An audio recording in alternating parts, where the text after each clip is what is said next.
I did make that comment and it wasn't changed, so we'll have to go back to the ad hoc. Yeah, if the ad hoc committee has the changes made, they'll show up in the next minutes, is that not correct? Like, It should show that for us now, actually. Point of order, we can't correct the minutes. No. Yeah, this is a receiving file. Because I wasn't there. Only half the council was on that ad hoc. We'll get that clarification at the ad hoc meeting. And any questions on these minutes? All in favor?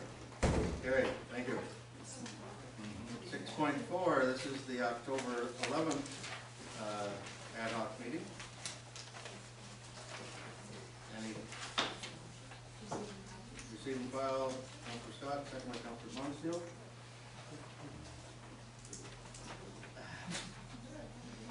Questions on these? All in favor? Thank you. Point of order, Mr. Mayor. Could we move CO report 6.11 up to the 6.11 on the Grand Area Sewage Treatment Facility? Could we move it up to where 6.5 is and just move it, shut them down? Start from the bottom almost? I guess. Council agree with that, move that forward in the agenda? It's dealing with the sewage treatment plant? Okay. Council all agree to move that forward a little bit? Okay. I guess supposed to get a 2/3 vote to change the agenda. Can I just do that? All in favor? Sir, we're gonna move it? Okay, 6.1. CO report 65. Councilor Russell? Is there a meeting tomorrow with this one? Yeah. Make a motion to table this one until the report back. Interesting topic. I second that because I don't have enough information on this.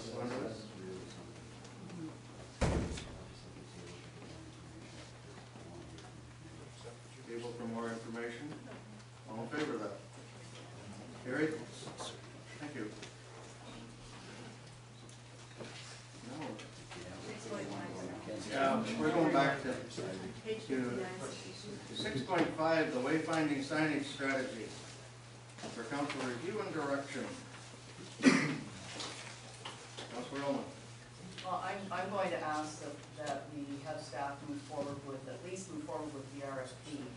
To select a company that would be capable of supporting this project. Once that company's in place, then we'll have some cost estimates for the 2012 budget.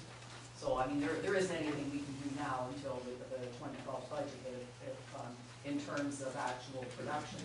But if we can at least move forward with the RFP, and that's my motion, and I do want to speak to it.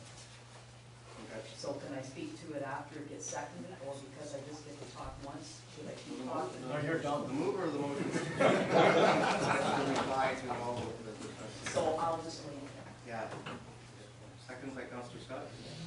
Questions?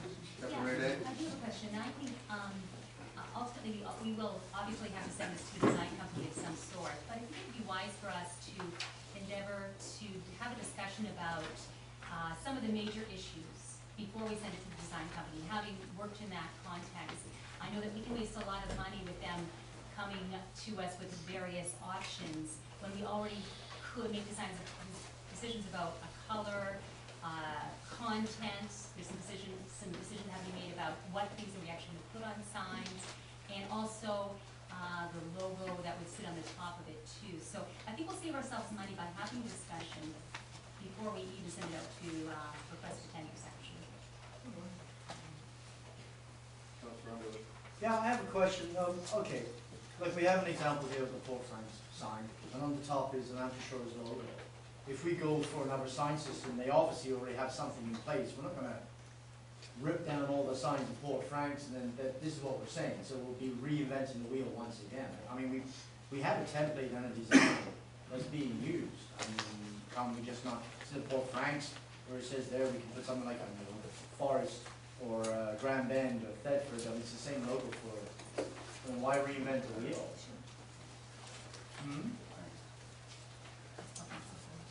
And nobody said that. Counselor Scott. I think when the original part was done for Fort Franks, they were doing it with the idea that we're a voting community, and which is why we have sailboats and things like that. But I like the concept of how they've taken and, with what's here, even though it's different colors and stuff. One of the things that we as Lantern Shores have is a unique group of little villages. And so by looking at the pictures that are on the top of the signs, they're identifying some of the things that are there. Keeping in mind with our strategic plan, Lantern Shores, actually the best place to thrive.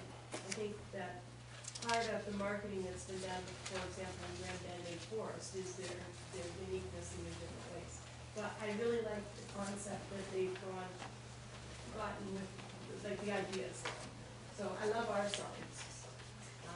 So it really works. I mean, it finds me. So I think we have to remember to keep this in line with our values and with everything else that we're doing, and the uniqueness of each of them. I think that's some of the things that you will find with the request for proposal. They will look at the documents that we have. They will look at the reports and our Rec and Leisure Master Plan and our Main Street stuff, and take that information from those. So I don't think we're redeveloping or restarting over. It's taking that. Councilor Munster. That's the point I was trying to make. We're simply supporting an RFP recommendation there. And so why aren't we just, we're not talking about design, we're not talking about reinventing the wheel, we're simply saying, let's go find a company that could give us a proposal, and then we take it from there. And now to a phase it in. The mover like to speak.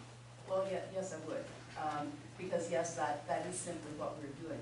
But there is a long history here to this whole thing, and culminated in 2008 with the EDA study. And that was the result of a whole lot of consultation in all of our communities, 3 or 4 times, lots of public meetings and so on. So the community has really given their input that many years ago. It's also a major issue, certainly in Forest.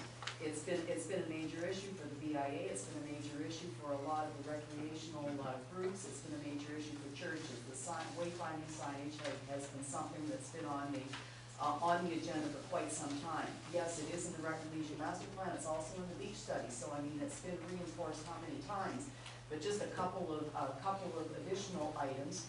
Just recently, when Councilor Underwood and I did our community night at the Shores, we had a list of 10 things that we're prioritizing that Rec and Leisure Master Plan.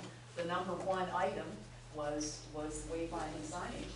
And then a couple of weeks ago, the BIA had an annual dinner, quite a number of members attending, and did a little workshop at that time, and looked at priorities for that group for the next little while. Signage was number 1. And we've heard from the Forest Farmers Market, we've heard from all kinds of groups and the curling club and so on and so forth. When we do this, it's got to be done right, but it also is going to require going back and consulting again, you know, and making sure that we're including the appropriate things, and that's not going to be easy. That's going to be difficult, but we've got to get the process started, and that's simply what the motion is. The motion is for request for proposals to select sign company capable of supporting the center table, with the ability to produce artwork, sign design, manufacturing, etc. Once the company is in place, we are to assist with finalize the design and concept phases. Questions to me? All in favor? Great, thank you. 6.6, water meter replacement project. There's a recommendation on this. Russell? I motion to accept the recommendation for the 2012 water replacement, water meter replacement project, sorry. Take the money from 2011 by the meters so we can do it. Yes, sir. Second by Councilor Montsteele. Question? Yeah, just a question for you to John. Just wondering, how much do we actually save by buying these assemblies ourselves as opposed to just purchasing through whoever was going to be installing? I have to get that information. Yeah. I'll get it to you. Just be interested to know how much you save. Keep that in mind, maybe